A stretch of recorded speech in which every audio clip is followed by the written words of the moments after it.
Today, South Carolina's Attorney General announced new convictions and indictments involving inmates who allegedly trafficked drugs, laundered money, and even sexually abused the child. There is a common thread among all of these crimes. Prosecutors allege they were all made possible because of contraband cell phones behind prison walls. State House reporter Mary Green has details on new actions that are intended to stop this. The South Carolina Attorney General's office says the last time a state grand jury report was issued was about a decade ago.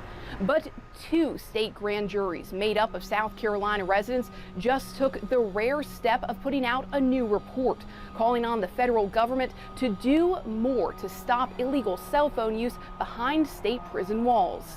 The grand jury's way of saying we are incredibly frustrated by what we're seeing over and over and over again. Prosecutors say contraband cell phones in South Carolina prisons, a long-standing issue, enabled inmates to run massive narcotics operations, facilitate a large-scale marijuana trafficking and money laundering ring, and even sexually abuse a child many miles away. Some will be spending the rest of their lives behind bars because of it, while others still await trial. They're becoming millionaires from behind bars. Attorney General Alan Wilson says the best way to stop these crimes is to jam cell phones, disabling their use within prisons. The federal government can do this in federal prisons, but the FCC and Congress refuse to give states that ability in state prisons, despite years of bipartisan pleas, led in large part by South Carolina. Do you have any indication right now that Congress or the FCC are budging on the jamming issue, or is it the same as it's been?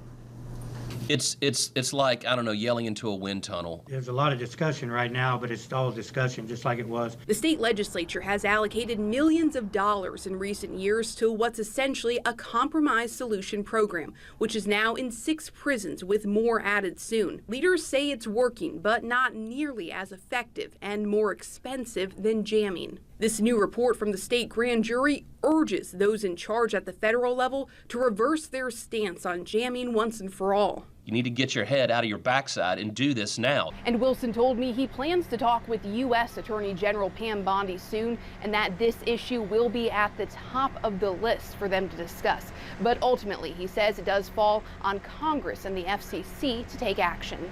Reporting from the State House, I'm Mary Green.